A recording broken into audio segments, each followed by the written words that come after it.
Welcome to episode 6. It is Sunday, and in a minute I'm going to show you where I took my partner on Thursday night. There's an Airbnb here in Tuscarawas County, Ohio, called Riverside Hideout, and it was the coolest place I have ever stayed at. So if you're ever in Ohio, I highly recommend booking a night here at this Airbnb. It books up fast, so you gotta book far in advance. It is so worth it. It is a converted shipping container turned into a tiny home. I'm gonna put footage up in a second because right now, it's Brock and the dogs. Hey! Okay, so I am surprising Marco with an Airbnb in a shipping container home that's gonna be amazing. So he doesn't know yet, but we're packing right now. We get ready to go. It's gonna be really cool. Look at this thing.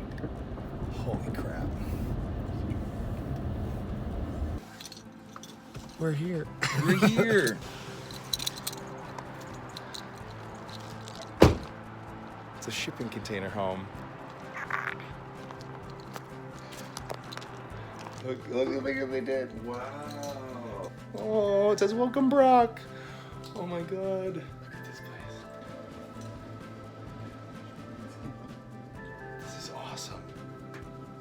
Oh my God. This is the living room. Oh, it's so nice. That's the kitchen. Oh, cool. What? The shower has corrugated. Oh my God. This is awesome. Wow.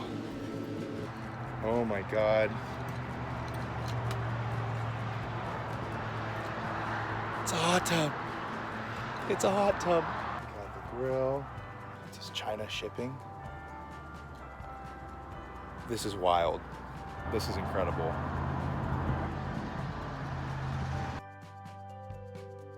There's Groot. Groot.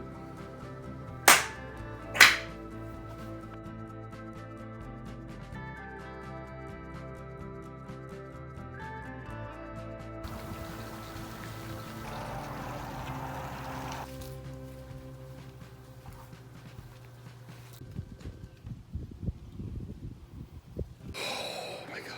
This is amazing. What the hell? Man, if you guys are ever in Dover, Ohio, you gotta come check this place out. This is cool. This is really cool.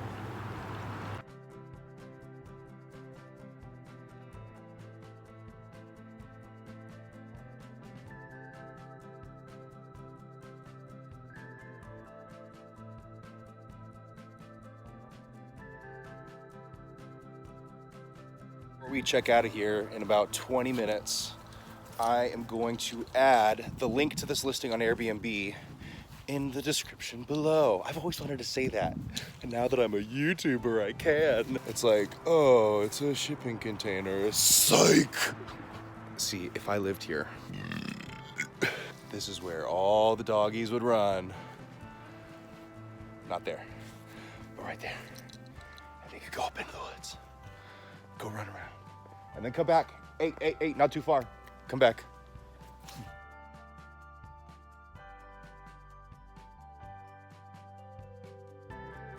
So, with the shipping container home, the Airbnb, the link is in the description below. You can also follow their Instagram. You gotta check it out, it's amazing. Okay, so today I decided to do things a little bit differently. Instead of going to the shelter today, I'm gonna answer some questions from you all. I posted a note on my Instagram, which is at Brock Yurich, in case you wanted to follow me there. And I suggested that my followers ask a question, any question they wanted. So I'm gonna pick some of the more appropriate ones. I wanted to be a little bit more interactive with my audience today. So that's what episode 6 will be dedicated to.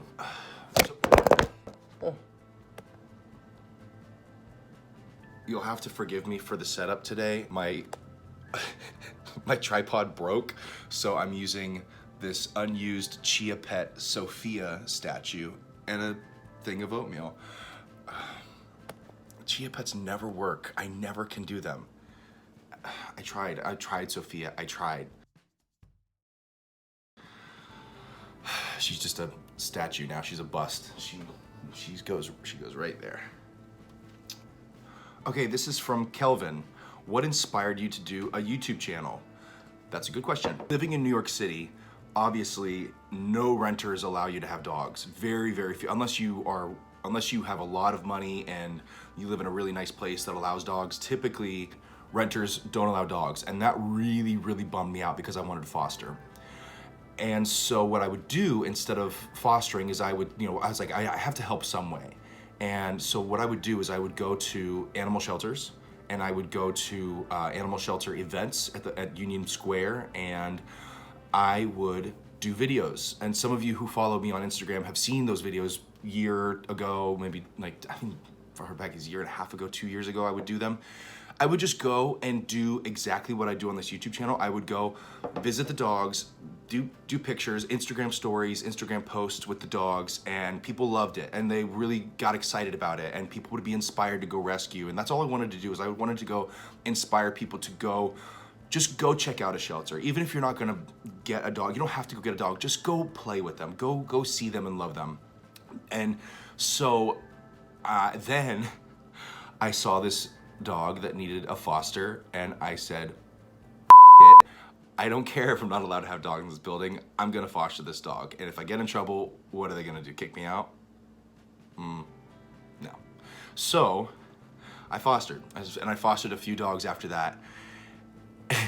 And just like kind of kept it on the down low and kept it quiet, but I did it anyway because, whatever, I'm trying to help. So then I moved to Ohio after the city kind of shut down in March, and I would go to the Tuscarawas Humane Society, and I would go do videos on Instagram there. I wanted to create a YouTube channel because I love YouTube. YouTube has kept me sane and brought me so much joy, and I love watching drag race videos and horror stories and how-to videos and videos on cabins. I love YouTube. So I wanted to start my own YouTube channel, and I'd say, what do I want to do? Obviously, what I think I could do is make 8 to 10 minute videos about a little bit about my life and mostly about dogs, and just take that format of going to a shelter and visiting dogs and showing them off, and just kind of keep it concise and clean and neatly organized, I guess is a good way to say it. It's a good way to organize and to archive all these videos of these dogs. Have an easy way for anybody who wanted to see them on YouTube access these videos. So that's why I came up with Brock and the Dogs. As you can see, I'm a very creative person when it comes to the title. But whatever, What is your favorite breed of dog? That question, I kind of don't like that question, because that question puts dogs into boxes.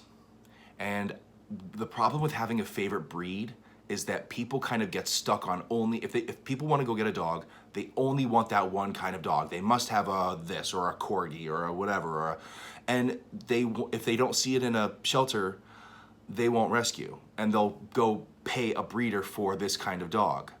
So I try not to have a favorite, and I try to encourage people to not have favorites either, because you might think you have a favorite dog breed until you go to a shelter and you see you meet another dog that steals your heart. And you would have never met this dog had you just been laser focused on this other kind of dog breed. So that's why I try not to have favorites, because it keeps you closed-minded. It encourages you to not broaden your horizons and go to a shelter and maybe open your heart to a different kind of dog who might surprise you and you might fall in love with. So that's why I try not to have favorites. My good friend Austin asked, do you edit the videos yourself? Unfortunately, yes. My friend Sean Palmer, who also has an amazing YouTube channel, right here, check it out. It's called Lo-Fi Magic. Lo-Fi Magic. Son of a mother who got bit by a monkey in a zoo. And his YouTube channel is Sean Palmer TV. It's amazing.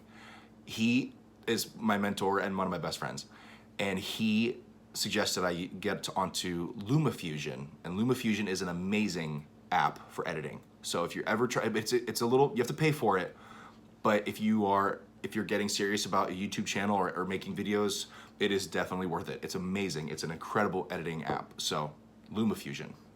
And I'm trying to learn how to edit better, but it's, I can only do so much. What got you interested in bodybuilding? I would say my father. My father was a bodybuilder. Growing up, he would always go to the gym, and I would maybe sometimes go to the gym with him, and I would sit and do my homework while he trained. I was about 10 years old when he started competing. He did a few shows over the span of like a year and a half, and I watched him diet, and I watched all the prep that came into it, and we would go backstage, and we would be there supporting him, and I just remember it being so fun, and that smell of the tanning lotion that they use still brings me back to my childhood memories. So it's nostalgic for me, and it's something that I grew up with, and it's something that means a lot to me. And it was a way for me to connect with my dad. I wasn't very sports oriented when I was a kid. I didn't do team sports. I was in gymnastics, and I was in taekwondo, and I did like a lot of singular, like one person solo sports. So I didn't do a lot of team sports. And so my dad and I, he was a football star. I got into the gym with him. He kind of got me working out, and I loved it, and I loved the feeling of it, and I loved being able to connect with my father on something. And then he took me to the gym when I was about 15, and I got a job at the Gold's Gym because I needed to pay for my gas for my car because I started to drive in high school. And so I got a job at Gold's Gym, and it was one of the best things I've ever done because it got me immersed in that world, and it got me interested in that world. And so I just took it and ran with it and kept going with it, and I've loved it ever since. I've never looked back. Oh man, favorite food. Favorite food. You know what? I could live the rest of my life on Tostitos, chips, and salsa. That's what I'm gonna say. That's my answer. Chips and salsa. When you go to a Mexican restaurant and they've got the chips and salsa there, I could just eat that. I don't need a menu. I'm good. Just keep bringing them. Fill it up. Keep going. This question. Okay. Do you watch The Mandalorian? Would you love to cameo in it? Do I love The Mandalorian? What do you think, Baby Yoda? What do you think, Mando and Baby Yoda? 500-piece puzzle that I put together and framed? What do you think, Baby Yoda? When I was a kid, I was obsessed with Star Wars, the original trilogy, right? Episodes 4, 5, and 6. Obsessed. And I was obsessed with Yoda. I had a Yoda poster, I had Yoda toys. Me and my friend started a Yoda fan club. I'm not kidding. That's how dorky I was. Pedro Pascal is a good friend of mine. I'm gonna support him. He's the fucking Mandalorian. So I'm buddies with the Mandalorian. I'm kind of bragging, but it's okay. I just love it. I love it. Speak it into the universe, the secret, whatever. Put it out there. I'm gonna be on The Mandalorian. Who is ever watching, who's ever doing that, casting, producing, directing. Well, I have to go cook breakfast because I am starving, and that was really, really fun to answer all your questions. If I didn't get to your question today, then send it again, and I will try to reach it next time because there's only so much I can put in a video at one time. Thank you so much for your questions, and thank you for watching episode 6, and I will see you again in the next episode. Be sure to click that subscribe button because the more subscribers I get, the more videos I get to make. So make sure you're clicking subscribe, and also send this page to a friend. Send this page to a friend who you know loves dogs and who would want to learn more about the rescuing process and the fostering process and all that. So yeah, thanks for watching. Mwah.